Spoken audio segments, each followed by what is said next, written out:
ఇది ఫ్రై చేస్తున్నప్పుడు స్మెల్ అనేది చాలా బాగుంటుంది. చూస్తున్నట్టుగా ఇది కలర్ గోల్డెన్లోకి చేంజ్ పీసెస్లా కట్ చేసుకుంది. గోల్డెన్ కలర్ వచ్చినంత వరకు మనం ఈ పోపుని కలుపుకోవాలి.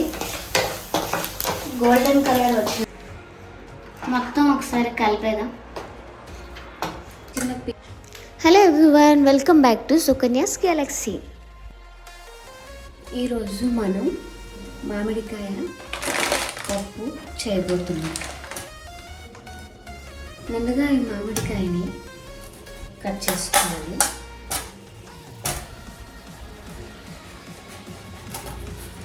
చిన్న పీసెస్లా కట్ చేసుకోవాలి.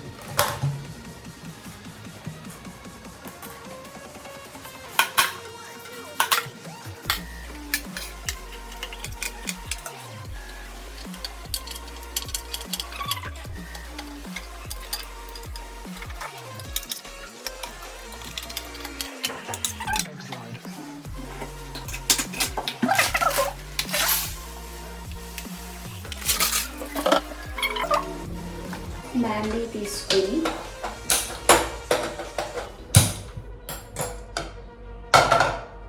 స్టవ్ ఆన్ చేశాక బాండీ తీసుకొని కొంచెం వేడయ్యాక కొద్దిగా ఆయిల్ వేసుకుందాం.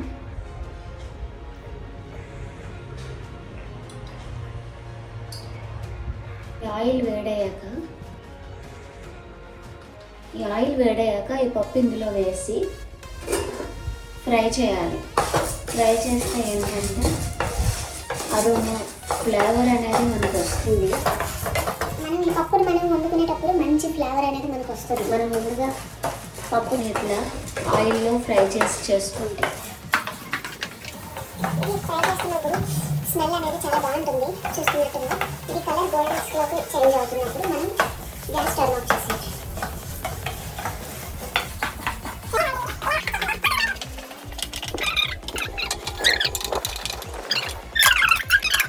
నేను ఇక్కడ కుక్కర్ తీసుకున్నాను. ఈ కుక్కర్లోకి ఫ్రై చేసి ముందుగా పెట్టుకున్న ఈ యొక్క కందిపప్పుని వేసేది.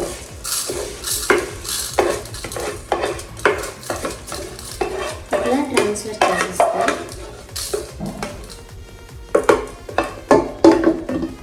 కందిపప్పుని మనం వేసుకున్నాం, కనిపిస్తుంది కదా. తర్వాత ముందుగా ముక్కలు చేసి పెట్టుకున్న ఈ యొక్క మామిడికాయ పీసెస్ను కూడా ఇందులోనే ఇట్లా వేసేది. ఇది కూడా వేసాక ఇప్పుడు ఈ ఆనియన్ ఈ చిన్న టమాటాస్ 2 సరిపోతాయి. అండ్ పచ్చిమిర్చి ఇవి కూడా స్లైడ్స్లా కట్ చేసి ఇందులో వేసుకుందాం.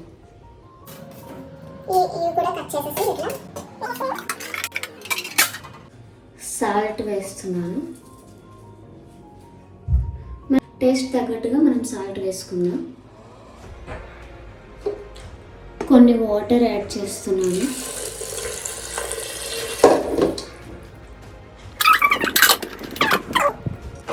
ఫైనల్గా గ్యాస్ ఆన్ చేసి గ్యాస్ మీద మనకి ఒక 4 or 5 విజిల్స్ వచ్చినంత వరకు మనం వెయిట్ చేయాలి.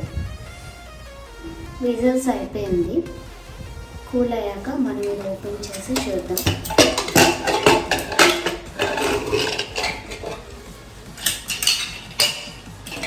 ఉంది ఎక్కడికి స్మాష్ అయిపోయి మెత్తగా అయిపోయింది. ఇప్పుడు ఈ స్మాషర్ యూస్ చేసి దీన్ని ఇంకొంచెం స్మాష్ చేద్దాం.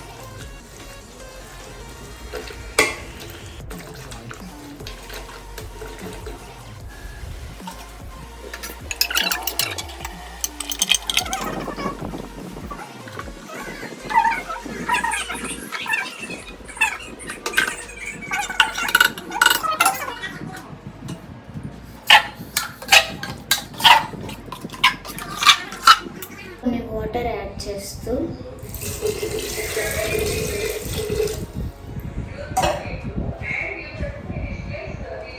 స్టవ్ ఆన్ చేసుకొని మళ్ళీ స్టవ్ మీద ఇది మరిగించాలి.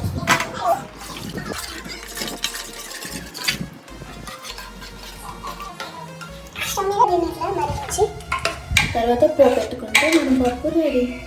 టేస్ట్ చూసుకుందాం అన్నీ సరిపోయాలేవో టేస్ట్ చూసుకొని తర్వాత పోపు పెట్టడమే.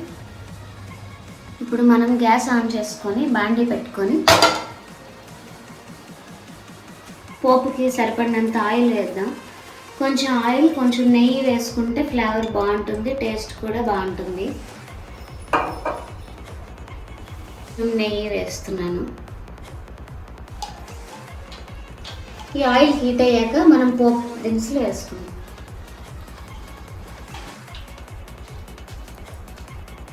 ఇప్పుడు ఆయిల్ హీట్ అయింది, మనం పోపు వేసుకుందాం.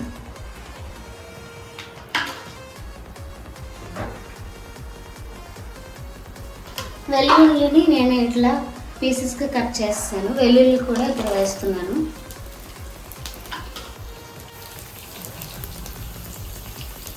కరివేపాకు,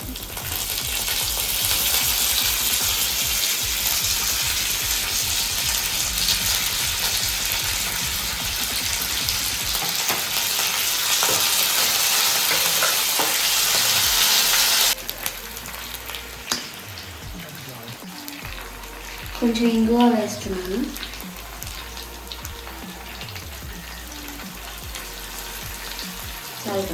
సరే కలిపిన తర్వాత ఎండుమిర్చి కూడా వేస్తున్నాను.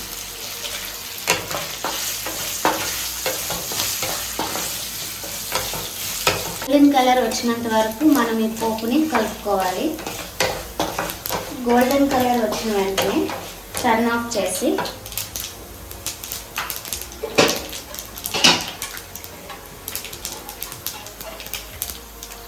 పప్పుని ట్రాన్స్ఫర్ చేసుకోవాలి. ఫైనల్గా కసూరి మేతిని గార్నిష్గా చేసుకుందాం. మొత్తం ఒకసారి కలిపేద్దాం. మామిడికాయ పప్పు రెడీ. ఈ మామిడికాయ పప్పుతో కాంబినేషన్గా ఆమ్లెట్ అయ్యి చాలా బాగుంటుంది.